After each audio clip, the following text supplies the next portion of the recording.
Povo de Deus, continuamos aqui com o nosso comentário bíblico pastoral, ok?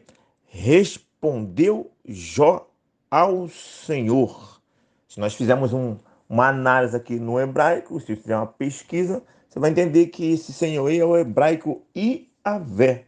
Ou seja, isso indica que o livro de Jó é direcionado ao povo hebreu. Nós sabemos, o livro de Jó é um livro que está dentro do contexto do período patriarcal. E aqui o Iavé tem a ver já com um nome relacionado a um povo estabelecido, ok? É uma indicação muito interessante. Versículo 2, o Jó vai dizer: nenhum de seus planos podem ser frustrados. Né? Interessante, o Jó fala que nenhum dos planos de Deus podem ser frustrados. Em contraste com os planos de Deus, todos os nossos planos podem ser frustrados, né? Se tais planos não nascerem em Deus, né? Porque é Ele que opera em nós, tanto querer quanto o efetuar. Como diz aí Filipenses, capítulo 2, versículo 13. Eu sempre falo, eu sempre ensino de que a verdadeira oração é aquela oração que nasce lá em Deus, no céu, e vem para a terra. E não aquela oração que nasce na terra e vai para o céu. A Bíblia fala que se as minhas palavras estiverem em vós, pedireis qualquer coisa e recebereis. Se as minhas palavras, ou seja, interpretando no meu entendimento, se as palavras nascerem lá no céu e fluir em nosso coração, e houver um impulsionamento do próprio Deus para que possamos orar a Ele, pedir a Ele, não vai funcionar.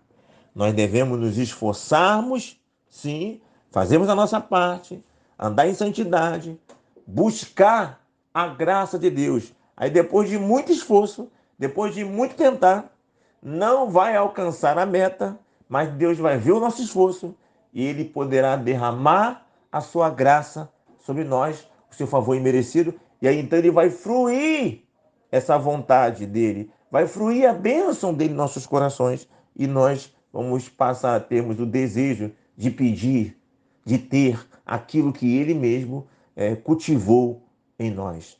Porque é ele que opera em nós, tanto querer quanto efetuar. Né? Nenhum dos planos dele pode ser frustrado, mas os nossos normalmente são frustrados, porque são planos que nascem na terra e vão para o céu, onde na verdade deveria nascer no céu e vir para a terra. Versículo 3 disse: na verdade falei do que não entendia. Meu irmão, todos nós, se passássemos por um exame, por um diagnóstico, não é isso? Nós também ia ser falado de cada um de nós também a mesma coisa, né? Ia ser constatado que muito do que nós falamos sem entendimento. Isso. E aí, nós falamos sem entendimentos porque nós falamos muito daquilo que nós entendemos. Isso resulta em regras, costumes, tradições, etc. Né? Com base no que achamos e do que nós entendemos, constantemente nós conceituamos de maneira errada. E aí nós precisamos fazer a oração do Salmo 119, versículo 18. Desvenda os meus olhos para que eu contemple as maravilhas da tua lei. Versículo 5. Jó disse: eu te conhecia de ouvir falar, mas agora os meus olhos te veem. Meu irmão, minha irmã, toda a soma de conhecimento adquirido não são suficiente para que nossos olhos sejam abertos. É mais ou menos parecido aí com a questão do versículo 3, né? Então, quando nossos olhos não são abertos, nós falamos daquilo que nós não entendemos e nós achamos que nós entendemos, mas nossos olhos ainda não foram abertos. Não é isso?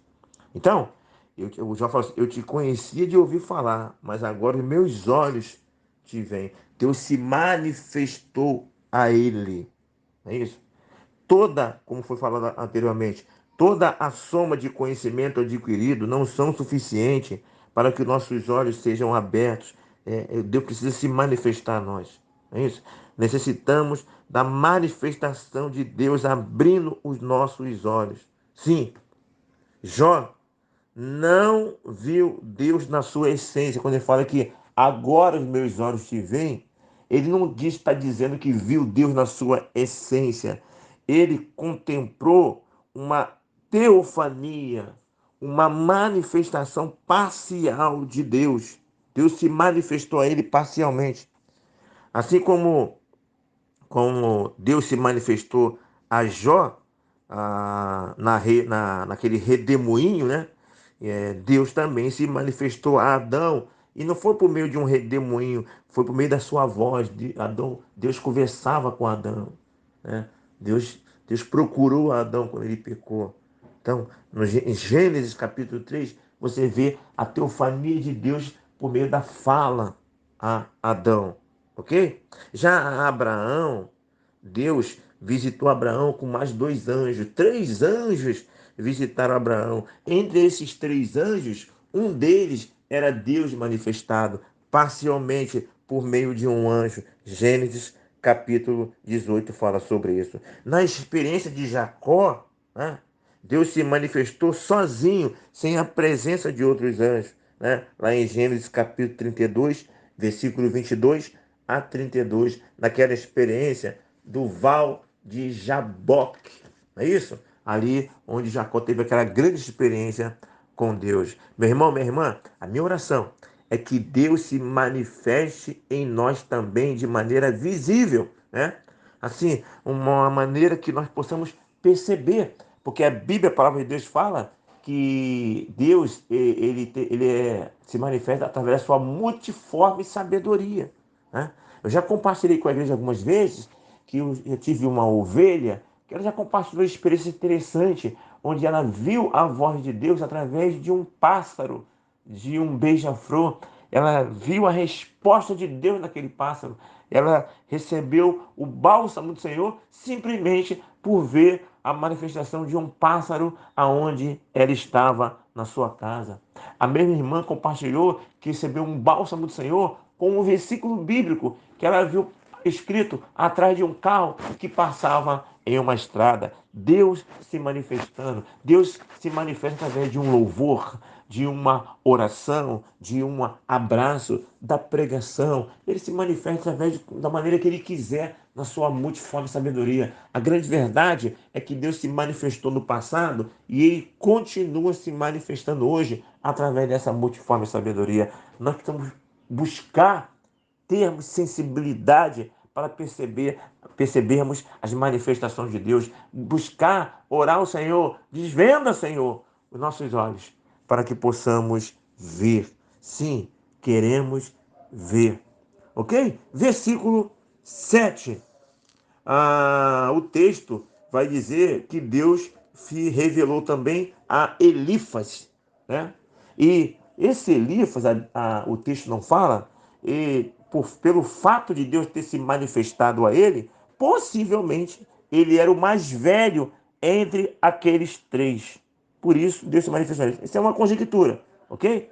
Então, Deus se manifestou a ele, declarando que aqueles três estavam errados e que tal erro se configurou em pecado que precisava passar por expiação. Meu irmão, minha irmã, nossos conceitos errados podem nos conduzir à prática de pecados. Normalmente, esses erros são manifestados por meio do legalismo, né? Ou seja, no ato de exigir o que a Bíblia não exige. É assim a colocar nas pessoas pesos desnecessários que a Bíblia mesmo não coloca. As denominações, né?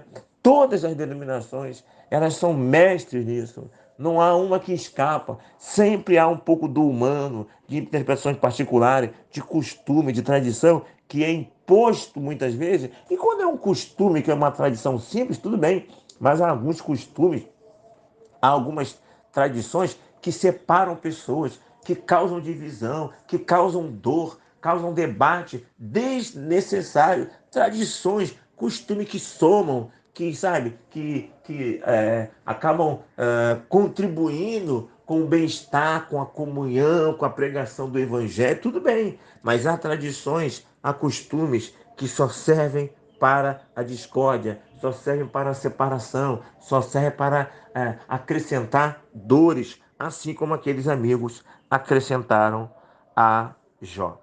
E é muito interessante o fato de Eliú, que é o quarto amigo no relato, não ter entrado na lista de pessoas que precisavam se arrepender, que precisavam receber mediação por meio de Jó. Eliú não entrou. E nós, ao lermos o livro, a palavra do Senhor, você vê que Eliú errou igualzinho os outros.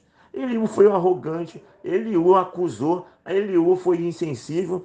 O Eliú, ele fez muita diferença, ele faz muita diferença para a gente hoje.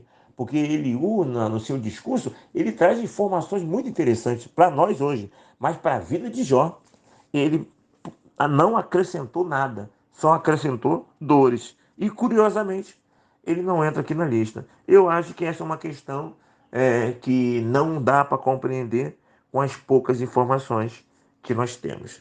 E encerrando aqui a nossa primeira parte do livro de Jó, nesse capítulo 42, o versículo 8, então vai dizer assim, ó, o meu servo, depois de Deus ter falado com ele, Elifas, né, diz assim, o meu servo orará por vós, procura eles, porque o meu servo orará por vós, porque dele aceitarei a intercessão. Tá vendo? Sim, meu irmão. Tem pessoas que estão com as suas orações impedidas por causa de pecados, né? Pecados não resolvidos ou não confessados. E elas ficam com as suas orações impedidas. Né? 1 Pedro, no capítulo 3, 1 Pedro no capítulo 3, versículo... Qual é o versículo mesmo? Versículo... deixa eu ver aqui. 1 Pedro, capítulo... Está na minha cabeça aqui o texto. E aí fugiu. Versículo 7. É isso mesmo. Deixa eu dar uma olhadinha aqui. Minha coisa. 3, versículo 7. Sim, está aqui, ó. Igualmente vós, maridos, vivei com elas, com as mulheres, não com as suas esposas, com entendimento, dando honra à mulher, como a vaso mais fraco, como aqueles que juntamente com elas sois herdeiros da graça da vida, para que não sejam impedidas as vossas orações. 1 Pedro, capítulo 3, versículo 7. Então ele diz isso. Então, meu irmão, há pessoas que por causa de pecado, de alguma coisa na sua vida, elas estão impedidas. A Bíblia fala que aquele que se tornar amigo do mundo torna-se inimigo de Deus. Né? A Bíblia fala em Romanos capítulo 5, seguinte, sendo, pois, justificado por Deus, temos paz com... Sendo, pois, justificado por Cristo, temos paz com Deus. Sem ser justificado por Cristo, nós estamos em guerra com Deus. Nós somos inimigos. Logo, a nossa oração, ela tem um problema. Ela tem um impedimento. Meu irmão, minha irmã, a sua família, seu vizinho, todas as pessoas que você conhece, que ainda não entregaram a sua vida a Cristo, estão em um estado de inimizade contra Deus. São inimigos de Deus. Tem barreiras entre elas e Deus. E elas necessitam integralmente da sua intercessão. Quem não é cristão, o mundo precisa, necessita da intervenção, da intercessão da igreja. Se a igreja parar de interceder, ai do mundo se isso acontecer. Oremos, intercedemos por nossas autoridades, por todas as autoridades, sem exceção, e por todas as pessoas, por nossos inimigos, não importa quem seja, oremos, porque elas dependem de nossas orações. Amém? Bom, essa foi a primeira parte. Na primeira parte, não. Isso, a primeira parte. E nós vamos para a segunda parte de nossos comentários no capítulo 42 do livro de Jó. Continuamos então. E não esqueça de você se inscrever, não esqueça de dar o seu like, não esqueça de fazer os seus comentários, porque isso é muito importante para nós. Lembre-se, a minha parte é produzir, e produzir conteúdo dá trabalho, pesquisa, tempo, dedicação, dá trabalho. E aí, meu irmão, minha irmã, incentive aquelas pessoas que produzem conteúdo para você e colocam à disposição na internet. É muito importante você contribuir com esse trabalho, você estimular esse trabalho. E como você contribui? Você contribui se inscrevendo. Você não vai pagar nada para se inscrever, não vai ocupar a memória do teu celular se você se inscrever. Você se inscreve em menos de 10 segundos. Aí, tá aqui embaixo, tá escrito lá, se inscrever, se inscreva. Tá ali a mãozinha ali para cima, dá o seu like positivo. Faça os seus comentários. Nos ajude, estimule para que mais e mais pessoas produzam conteúdos bíblicos para a edificação nossa espiritual. E assim, todos estarão ensinando a todos e ajudando a todos. Aqui, Pastor René Ricardo, pense em todas essas coisas e que Deus nos abençoe. Eu aguardo você na segunda parte de nossos comentários bíblicos com aplicações pastorais.